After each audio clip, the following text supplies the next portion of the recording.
Polisi tengah melakukan penyelidikan terkait aksi pengemudi Fortuner yang merusak mobil Brio Kuning di Senopati, Jakarta Selatan. Kasus telah diproses di Polres Metro Jakarta Selatan. Korban langsung melapor setelah kejadian yang menimpanya.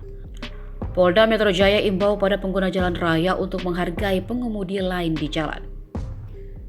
Sebelumnya, sebuah video viral di sosial media memperlihatkan seorang pengemudi Fortuner merusak kendaraan lain di kawasan Senopati, Jakarta Selatan. Dalam video yang beredar, terlihat pelaku memberhentikan mobil korban dan langsung turun dari mobil.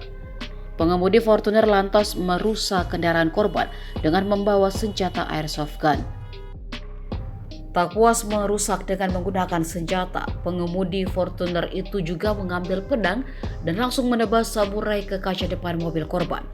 Tak sampai di situ, sebelum akhirnya meninggalkan korban, pelaku menabrakkan mobilnya ke mobil korban sebanyak 2 kali.